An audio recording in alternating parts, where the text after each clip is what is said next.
vossos fiéis com a luz do Espírito Santo. Fazei que apreciemos retamente todas as coisas, segundo o mesmo Espírito, e gozemos sempre da sua consolação. Por Cristo nosso. Amém. Já estamos reunidos em nome do Pai, do Filho, do Espírito Santo. Amém. Muito bem.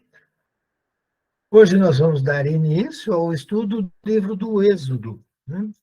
Êxodo, primeiro precisamos entender o que é êxodo. Êxodo é saída.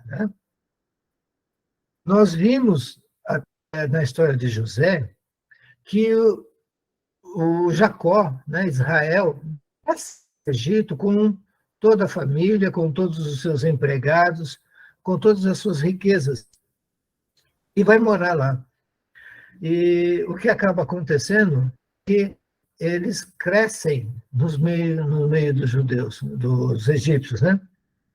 Vamos ler ali no Êxodo, logo no primeiro capítulo, no versículo de 1 a 5, nós vamos ver um pouco dessa passagem. Pode, gente, alguém, por favor? Quer que eu leia? Pode ser, por favor. Então, eis que os nomes dos filhos de Israel que vieram para o Egito com Jacó, cada um com sua família: Ruben, Simeão, Levi, Judá, Isacar, Zabulon, Benjamim, Dan, Neftali, Gade e Aser. Todas as pessoas saídas de Jacó eram em número de 70. Jacó estava já no Egito. Palavra José. do Senhor. Graças a Deus. José. É José que estava no Egito, né? José já no Egito. Viu aí? Aqui no... Ah, tá. José, né? Muito bem, José, aqui o então. Jacó desce com toda a família. Ele desce com os seus filhos, mas não apenas os seus filhos. Ele desce com os seus filhos e as famílias de seus filhos, ok? Em número de 70. O José já estava lá, como nós vimos, né? Enquanto nós estávamos estudando. Bem, aqui nós temos, então, as 12 tribos de Israel, porque cada família dos filhos de Israel forma uma tribo, um clã, né? Então, aqui nós temos as 12 tribos de Israel. Vai haver algumas mudanças, mais para frente nós vamos acompanhar isso com muita calma, né? Não precisamos entrar nesse detalhe agora. Vamos ler, então, agora do versículo 6 até o 9, do 6 até o 9, por favor.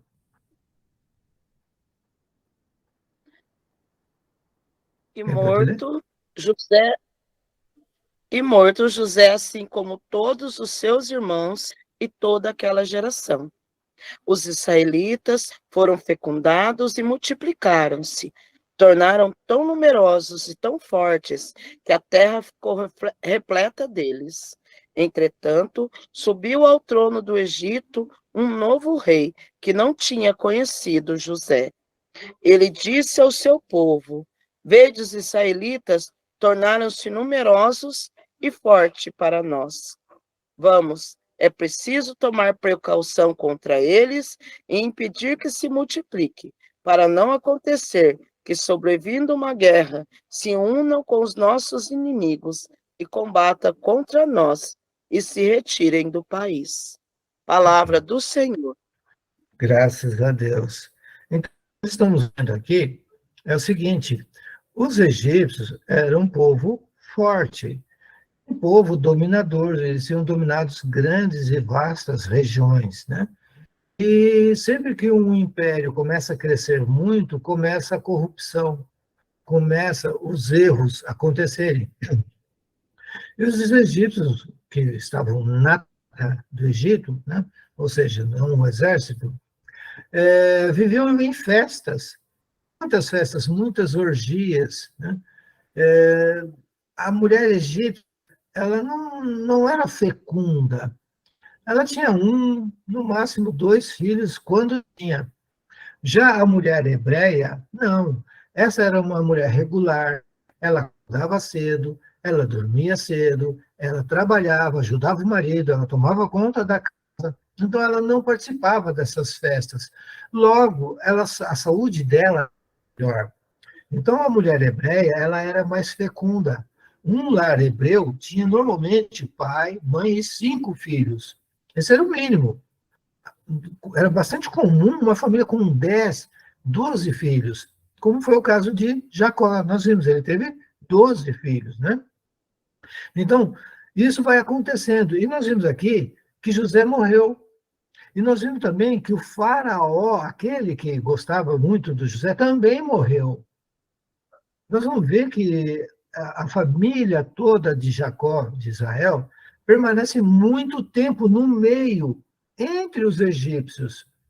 E isso vai causando ciúmes, porque eles vão crescendo muito, né, vão aumentando bastante. Imagina, cada um dos filhos de Israel levou a sua família, então ele levou também filhos e filhas, né? E nós temos que entender que o casamento entre primos sempre foi muito comum. Então, rapidamente, os hebreus multiplicam-se, né? Fica num número muito numeroso. Isso assusta os egípcios. E veja quais foram as palavras do rei, né? Ele ficou com medo, né? A gente Sim. percebe isso muito ali no versículo 9.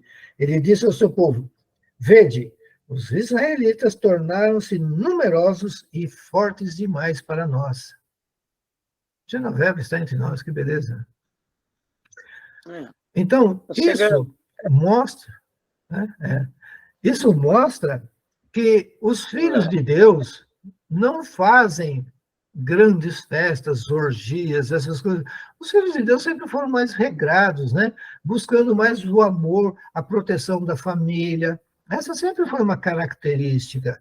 Já os egípcios não tinham essa preocupação. Começaram a incomodar. Agora nós vamos ler um versículo bastante importante, que nós vamos nos demorar um pouquinho mais nesse versículo. É o versículo 22. Quem pode ler, por favor?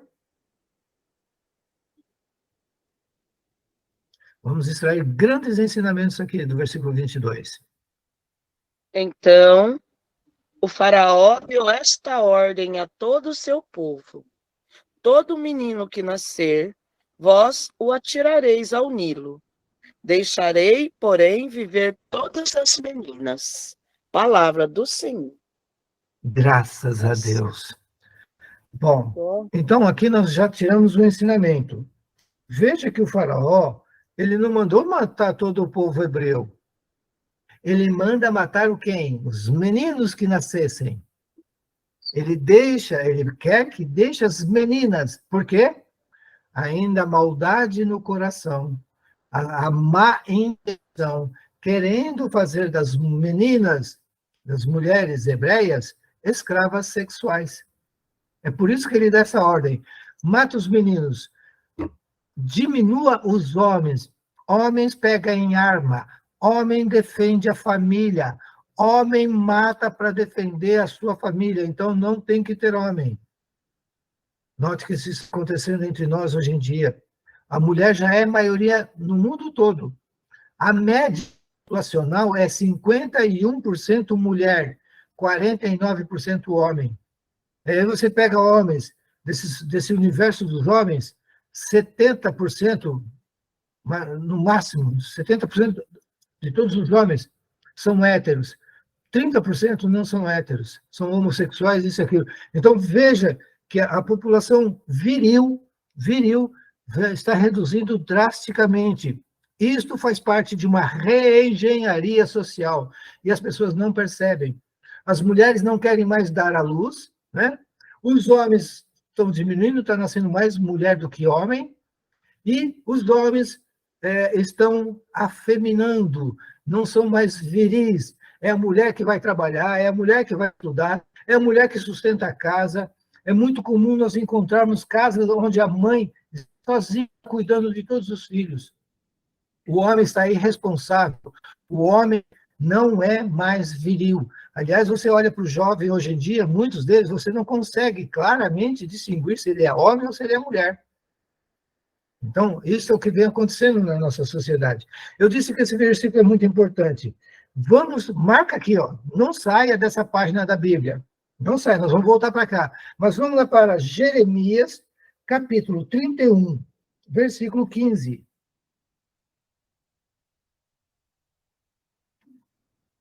Jeremias, capítulo 31, versículo 15.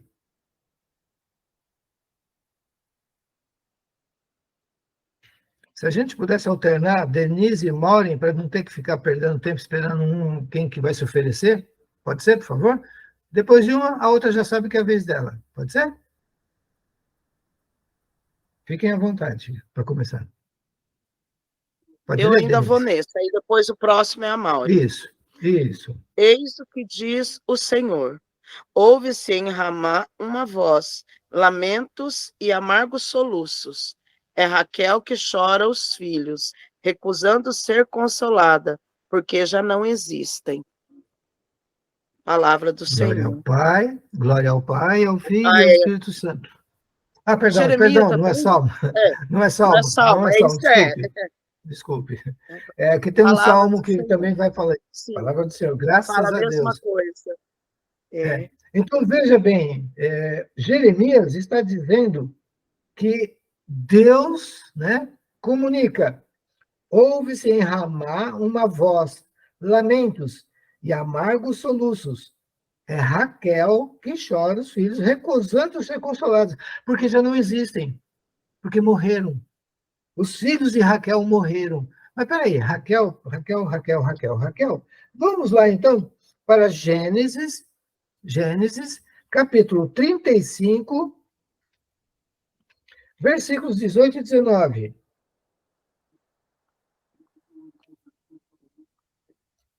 Gênesis, capítulo 35, versículos 18 e 19.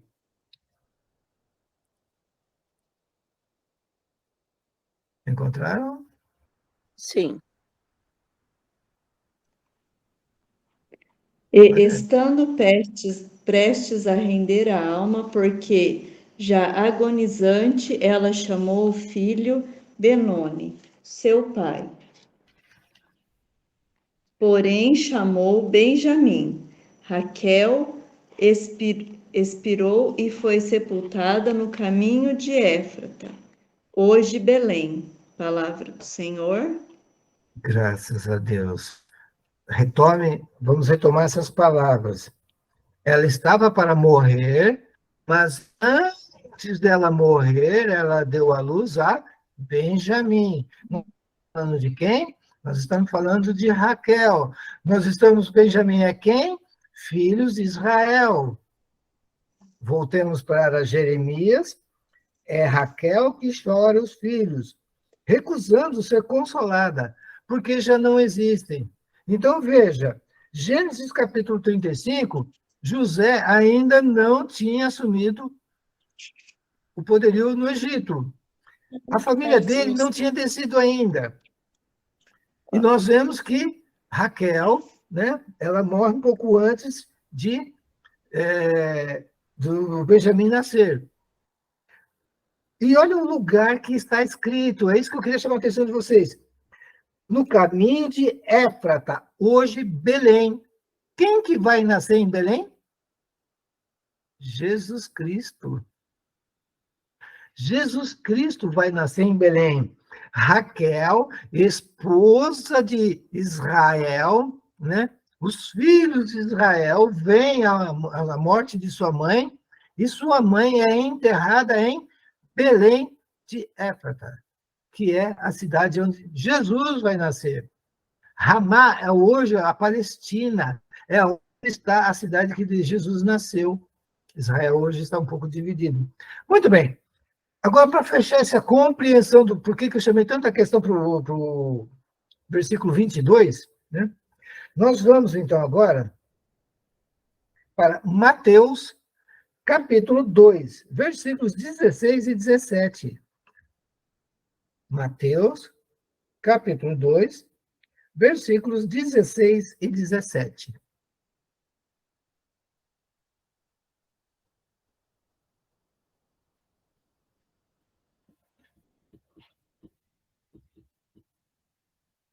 Acharam?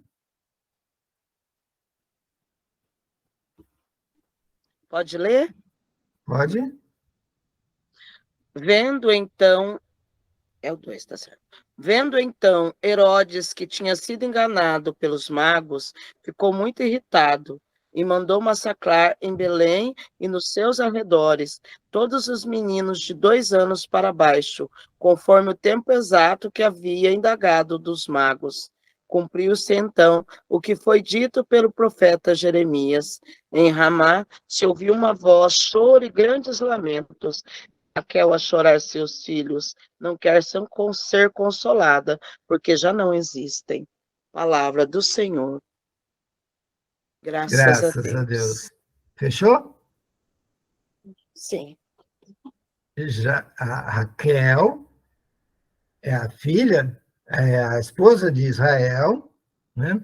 José é filho de Israel. Então, agora, no Egito, a família de Israel cresce.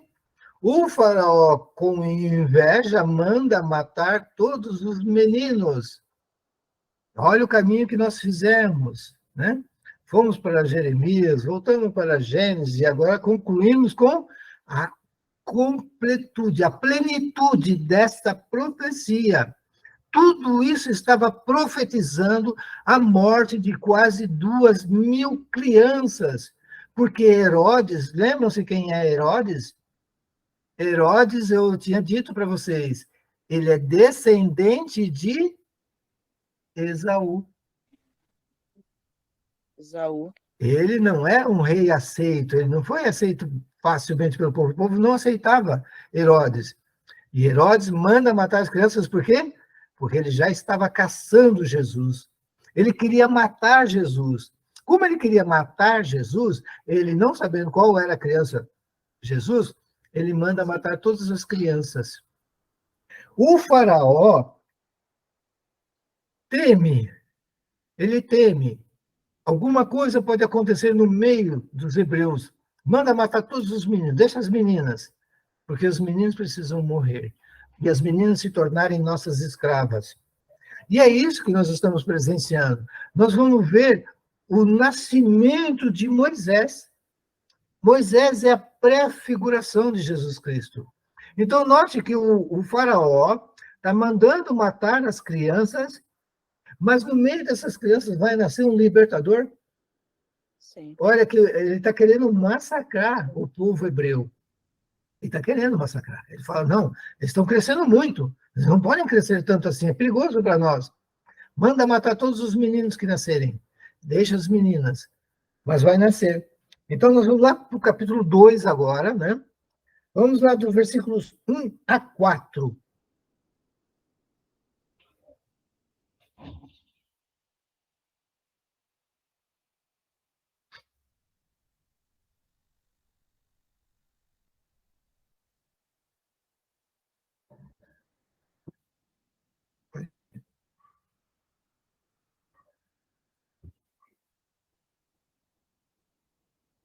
É uma hora de sair da reunião. Eu vou ler, mas não, mas acho que é o tal do menino dela que ele fez alguma coisa.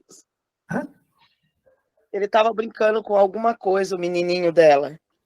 Você pode ler para a gente, Denise? Ela, Voltou. Eu fui mexer e Ah. fui pegar, caiu. Qual que é mesmo? 1 a 4? Capítulo 2. Tá. Um homem da casa de Levi tinha tomado por mulher uma filha de Levi, que concebeu e deu à luz a um filho. Vendo que era famoso, escondeu-se durante 3 meses, mas não podendo guardá-lo, ocultou por mais tempo. Tomou uma cesta de junco, untou-a de batume e piche, colocou dentro o menino e depô-la à beira do rio, no meio dos caniços.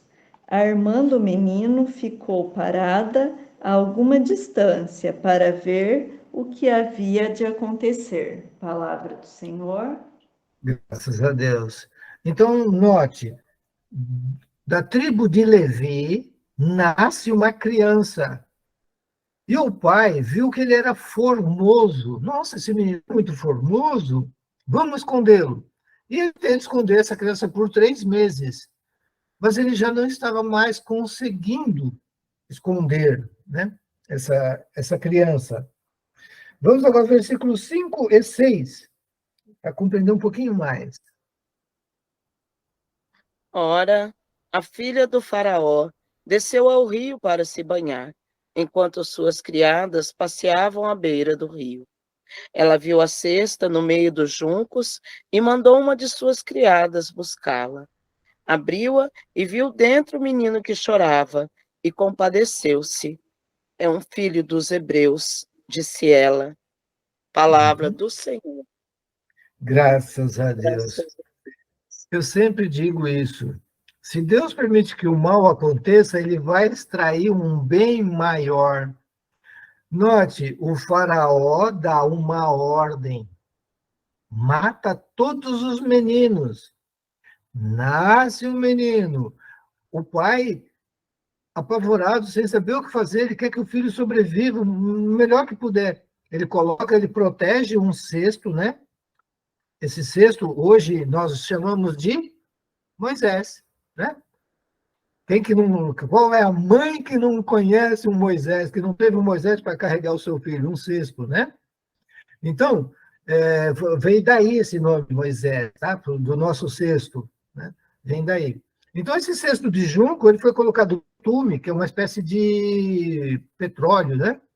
E betume, piche, para proteger, para não entrar água. E coloca a criança no rio. Pensa que essa criança viva. E olha que incrível.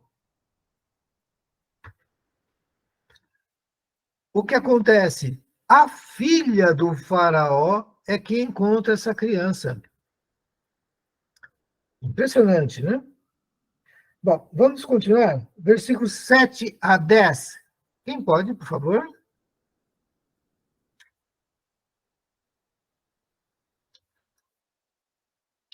Olá? Eu continuo, então. Tá. Veio então a irmã do menino e disse à filha do faraó: Queres que vá procurar entre as mulheres dos hebreus uma ama de leite para amamentar o menino? Sim, disse a filha do faraó. E a moça correu a buscar a mãe do menino. Toma este menino, disse-lhe a filha do faraó, amamenta-o e te darei o teu salário. A mulher tomou o menino e o amamentou. Quando o menino cresceu, ela o conduziu, a filha do faraó que o adotou como seu filho, e deu-lhe o nome de Moisés, porque disse ela: Eu o salvei das águas. Palavra do Senhor. Graças Graças a a Deus. Deus. Olha como Deus é maravilhoso. A filha do faraó salva um menino hebreu. E olha só, ainda paga a mãe do menino continuar Tá. amamentando ele. Deus se ri dos planos dos malvados. Né? Tem um salmo que diz isso. Deus se ri dos planos dos malvados. Porque é besteira você lutar contra Deus. Os planos dele vão acontecer. Né? Ele está querendo salvar o seu povo lá no Egito, porque eles estão se tornando escravos, estão sofrendo muito, estão sendo injustiçados.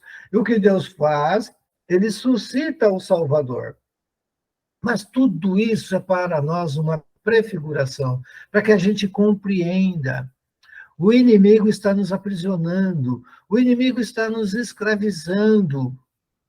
É Jesus quem vai nos libertar. Muito bem, continuando então. 11 e 12, versículos 11 e 12. Quem pode ler, por favor? Eu leio. Moisés cresceu.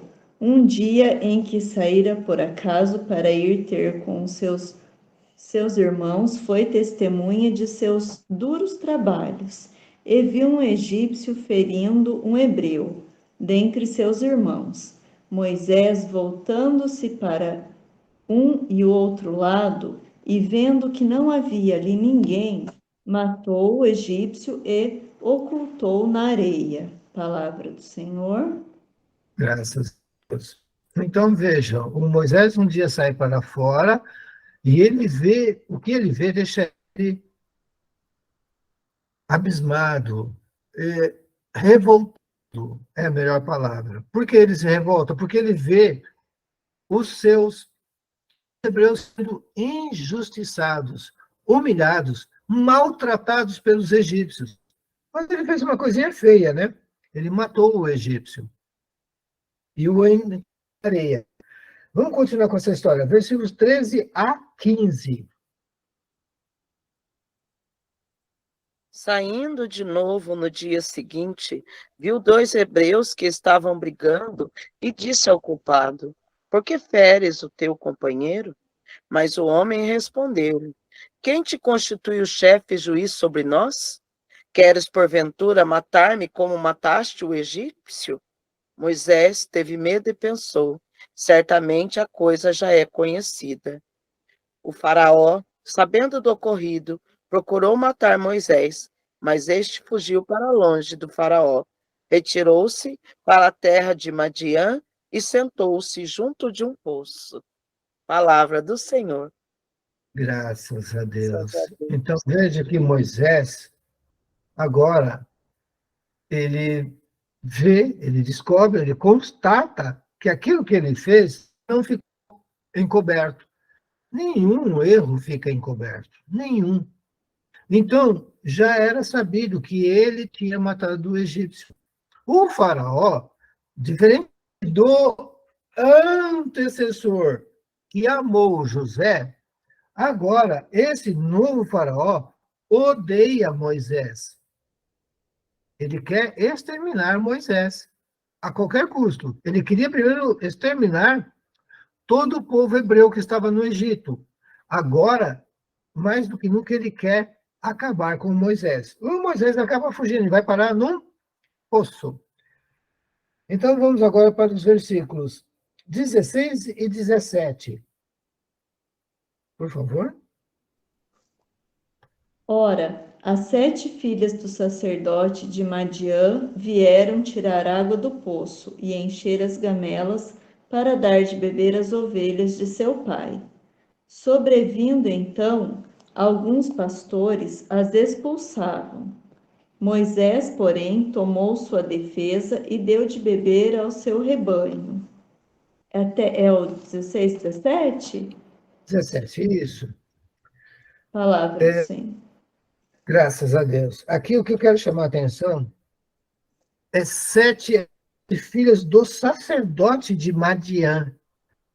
Madiã, então, tinha um sacerdote, esse sacerdote tem 7 filhas, Moisés se aproxima delas, elas estavam tentando dar de beber às suas ovelhas, porém, né, elas têm esse encontro com o Moisés. Os pastores não deixavam que as mulheres, as filhas do sacerdote de Madiã, pudessem dar água para as suas ovelhas. O Moisés sai em defesa delas. Então, o que o Moisés está fazendo agora? Ele está defendendo as mulheres, que são mais fracas. Os pastores queriam a água só para eles, e Moisés toma a dor dessas mulheres. Então, Moisés, ele tomou em defesa e deu água para as ovelhas dessas mulheres. Continuando nessa história, vamos do 18 até o 22, por favor. E voltando elas para junto de Raguel, seu pai, este disse-lhe: Por que voltais hoje tão cedo? Elas responderam: um egípcio nos protegeu contra alguns pastores, e além disso, tirou água ele mesmo e deu de beber aos animais. Onde está ele? Perguntou às suas filhas. Por que o deixaste partir? Chamai-o para que coma alguma coisa. Até o 20, só, seu Carlos. 22. Pode continuar. Moisés aceitou ficar em casa desse homem, a qual lhe deu por mulher sua filha Séfora. Ela teve um filho que Moisés chamou de Gerson, porque disse: Sou apenas um hóspede em terra estrangeira. Palavra do Senhor. Graças a Graças a Deus. Deus. Olha só, Raguel, né? Raguel é o sacerdote. de Madiã. E o Samuel vê que as filhas chegaram mais cedo. Nossa, vocês nunca chegam essa hora? Aí elas explicam por que chegaram mais cedo.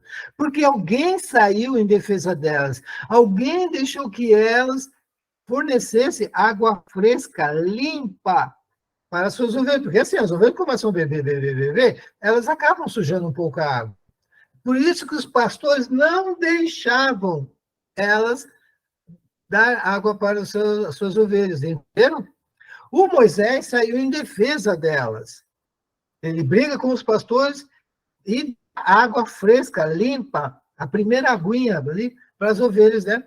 E eles ficam felizes, chegam em casa mais cedo, o pai todo feliz, mas o que vocês estão fazendo aqui tão cedo? Elas explicam.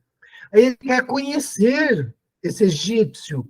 Por quê? Porque Moisés parecia um egípcio. Lembre-se que ele foi criado pela filha do faraó, né? Muito bem. Então, ele casa com Séfora. Então, veja, Moisés, aparentemente um egípcio, se casa com uma filha de Madiã, né? Da terra de Madiã. Então, ele se sente um estrangeiro. Mas por que ele se sente um estrangeiro? Porque ele nasceu, ele cresceu no Egito, mas era a terra dele. Os pais dele, os avós dele, os seus ancestrais eram de Madiã. Lembra de Abraão? Abraão passou por Madiã. Então, veja, ele se sente um estrangeiro naquela terra, mas nós sabemos que não. A mesma coisa é Jesus. Jesus, ele se sentiu também um estrangeiro entre o seu povo. Lembra que ele não foi reconhecido, né? Ele não foi reconhecido, Jesus não foi aceito. Então, quem não é aceito é considerado um estrangeiro, ok? Então, eu quis fazer essa analogia. Para a gente concluir hoje, aí caminhar já para o final desse encontro nosso, eu gostaria de concluir com duas leituras, né? A primeira, do versículos 23 ao 25, para nós encerrarmos o capítulo 2. Nós vamos encerrar o capítulo 2. O capítulo 3 nós só vamos fazer a semana que vem, onde nós veremos a sarça ardente, vamos tirar mais algumas explicações lá, mas hoje nós vamos concluir o capítulo 2. E terminamos ele com a leitura dos versículos 23 a 25. Por favor. Muito tempo depois morreu o rei do Egito. Os israelitas, que gemiam sob o peso da servidão, clamaram, e do fundo da sua escravidão subiu o seu clamor até Deus. Deus ouviu seus gemidos e lembrou-se da sua aliança com Abraão, Isaque e Jacó. Olhou para os israelitas e reconheceu-os. Palavra do Senhor. Graças a Deus. Então, note, os egípcios eram um povo forte, dominador. Tinham conquistado muitas áreas. E centenas de anos antes, algumas tribos fugiram do Egito, das cidades egípcias, né, foram das cidades-estados, e foram parar ao norte de Israel, hoje Israel, né? Saíram do Egito. Duas tribos, os Abiros e os Israelitas. Eles eram tribos, vamos dizer assim, semi-nômades. Não eram exatamente nômades, mas também não eram fixas. Elas iam caminhando conforme o alimento era disponível, ok? Achou o alimento, ficava ali um bom tempo. Estava um tempo, acabava o alimento aqui, eles caminhavam mais para frente, ok? Essas duas tribos, Abiros e Sinaítas, nós comentamos sobre ela nos nossos primeiros encontros. Aí eu falei que chegou a tribo abrâmica. A tribo abrâmica se juntou às tribos Abiros e Sinaítas. Tivemos 3 tribos, mas eu disse que o povo de Israel ainda não está formado. Faltava a 4ª tribo. Então, o povo de Israel é composto, o nascedouro dele, a formação dele se dá pela união de 4 tribos: Abiros, Sinaítas, abrâmicos, que é do Abrão, lembra que Abrão chega lá, e agora está prestes, nós vamos ver o nascedouro da quarta tribo, a tribo mosaica. Aí, então, teremos completamente formado o povo de Israel. Nós estamos chegando já perto do final da formação do povo de Israel. Quando, então, agora, Moisés já é adulto, casou-se com Séfora, né? E ele está afastado do Egito. O seu povo está lá no Egito sofrendo. Agora não são mais 70, são milhares, milhares e milhares, mais de 2.000, mais de 4.000. O povo hebreu, porque são descendentes de Abraão, hebreu, então o povo hebreu cresceu muito no meio dos egípcios. E agora está sendo escravizado. E nós vimos ali no versículo 23, né? Tempo depois morreu o rei do Egito. Os israelitas gemiam ainda sob o peso da servidão, escravidão. Né? E aí começa a clamar: Deus, nos liberte. O peso da escravidão está muito forte sobre nossos ombros. O nosso povo está sofrendo.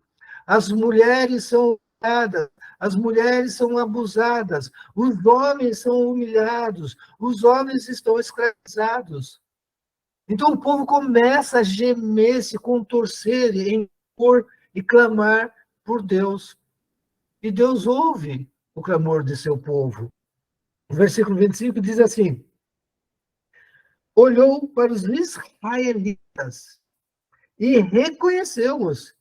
Então Deus reconheceu o seu povo de novo. Mesmo o seu povo não estando mais no seu lugar da onde eles eram. Mesmo assim, Deus reconheceu o seu povo. Ele identificou isso. Deus sempre reconhece o seu povo. Por mais que ele esteja diferente, transformado, mudado, alterado, cheio de ideologias, Deus conhece o seu povo.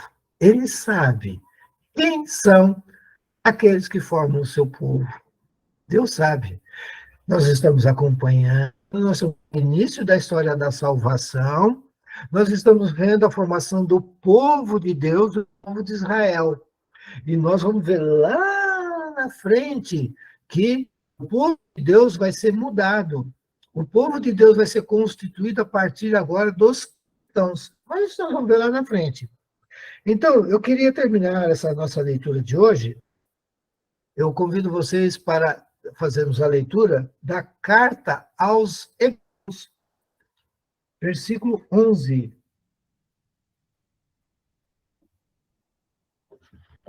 Carta aos Hebreus.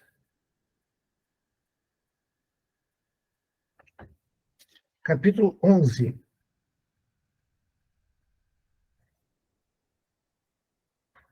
Versículos 24 a 26.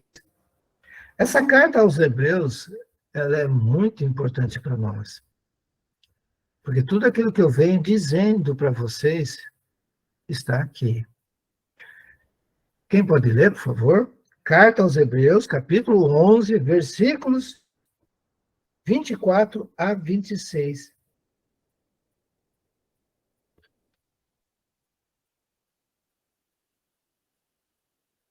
Por favor. Foi pela fé que Moisés, uma vez crescido, renunciou a ser tido como filho da filha do faraó, preferindo participar da sorte infeliz do povo de Deus, a fluir dos prazeres culpáveis e passageiros. Com os olhos fixos na recompensa, considerava os ultrajes por amor de Cristo como um bem mais precioso que todos os tesouros dos egípcios. Palavra do Senhor. Graças a Deus. Coisa Pegaram? boa. Então, veja. Primeiro que você está vendo o Novo Testamento explicando o Velho Testamento. que é uma coisa que eu sempre disse, os protestantes erram aí. Eles querem explicar o Novo Testamento do Velho. É o contrário. É o Novo que vai explicar o Velho, ok? O Velho aponta para o Novo Testamento. O Novo Testamento acolhe da plenitude. A carta que foi dirigida aos Hebreus está dizendo sobre a fé. E diz uma coisa que muita gente deveria estranhar. Quem não entende a Bíblia deveria estranhar. Não estranha quem conhece bem a Bíblia, sabe que ela é uma carta de amor para nós, sabe que ali está prefigurando a nossa salvação. Olha, eu vou repetir com calma, só o versículo 24. Foi pela fé que Moisés, uma vez crescido, renunciou a ser tido como filho do faraó. Então, ele tinha todas as mordomias, porque, apesar de que o faraó tinha dado ordem para matar Deus, a filha dele o acolheu. Até a idade de mais ou menos 100 anos, a mãe dele cuidou dele. A partir daí, ele teve uma educação egípcia. Ele se comportava como um egípcio. Ele tinha tudo dos egípcios. Ele gozava da riqueza, da fama dos egípcios. Ele abriu mão, porque ele preferiu o seu povo. Ele preferiu as coisas de Deus. Ele preferiu os tesouros que Jesus Cristo nos daria. Porque olha o que está lá no versículo 25. Preferindo participar da sorte infeliz do povo de Deus. Ele preferiu isso do quê? Do que fruir dos prazeres culpáveis e passageiros. Aí o versículo 26 vem nos esclarecer. Gente, para mim, como que alguém deixa um palácio, como que alguém deixa a fama, deixa toda aquela riqueza para viver entre os escravos? Como? Por que você parar de pecar? Por que você vai parar de ser aplaudida pelo mundo? Por que vai parar de, sabe, muita gente te seguir no Instagram, no Facebook, no YouTube? Por que você vai deixar disso? Tem que ser por algo maior. Você vai deixar essa escravidão, você vai deixar. Você não vai, mas vão te chamar para você ir beber, você não fala, eu não quero beber. Eu não, beber faz mal. Eu não vou trair, meu Deus. Olha, assiste a novela tal. Não, novela não é coisa de Deus, isso não é bom.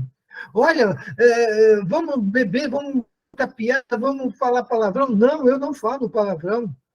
Eu não faço parte mais disso, dessas riquezas mundanas, porque eu estou de olho em algo muito maior. E o versículo 26 vai nos contar isso. Mas nós precisamos entender, com os olhos fixos na recompensa. É isso que nós estamos buscando, é a nossa recompensa. Lembra que eu dizia, eu não quero a minha recompensa aqui? Eu quero a minha recompensa no céu. Não aqui, aqui não. Olha aqui está o versículo 26 para nós. Com os olhos fixos na recompensa, ele considerava um traje por amor de Cristo. Mas Cristo ainda não existia. Cristo não era falado, mas os pais da igreja, os apóstolos, Jesus ensinou que ele era o aguardado, que todo o Velho Testamento era uma prefiguração apontando a vir o Salvador. O Salvador vai te tornar muito rico, muito rico. O Filho Salvador que vier a esse mundo vai te tornar filho de Deus. Você vai ter as riquezas do céu, lá onde a traça não corrói, a ferrugem não corrói. É isso. É essa riqueza que nós temos que procurar.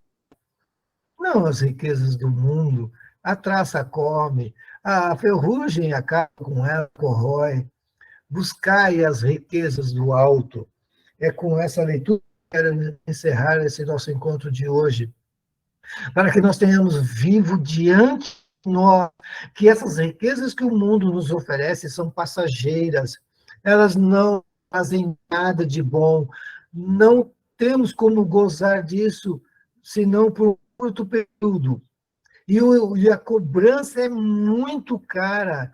O INPE é esperto, ele nos oferece algo de valor duvidoso, troca de algo muito valoroso. Quando nós assumimos a nossa catolicidade, não é nem cristandade, não é nem. Nós assumimos a nossa catolicidade, nós passamos a ser filhos do Altíssimo. Mas você tem que se esforçar. Veja, você tem que romper os seus laços com essas riquezas mundanas que o mundo te oferece. Como fez Moisés. É isso que a carta aos Hebreus está dizendo. Preferiu participar das sorte feliz do povo de Deus do que fruir dos prazeres culpáveis e passageiros.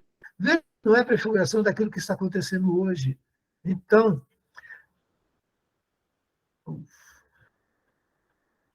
caiu a internet. Bom, gente, né? Podemos, então, concluir o nosso encontro de hoje e ficarmos com essa belíssima palavra em que nós temos que deixar as coisas da terra, esses prazeres mundanos, passageiros, essa fama que é tão passageira, e buscar as coisas do alto. Tá bem? Eu agradeço muito a presença de vocês, algo que possamos estar unidos todos, né? Infelizmente, sempre uns podem participar, outros não. O importante é aqueles que puderem, que perderam de participar, se puderem acompanhar os nossos estudos. Eu penso que não eu, mas por meio daquilo que eu aprendi, tem sido passado os ensinamentos importantes. Eu vos falei, em nome do Pai, do Filho, do Espírito Santo. Amém. Ótimo domingo de Pentecostes. Que o Espírito Santo desça a vocês e lhe ofereça essa riqueza que está por vir, que é a eternidade ao lado de Deus. Bom domingo, boa semana. Fiquem com Deus. Deus os abençoe a todos e cada um de vocês e suas famílias. Até mais. Amém. Tchau, gente. Fica com Deus. Deus abençoe. Tenha uma semana abençoada. Nós todos. Amém. Tchau.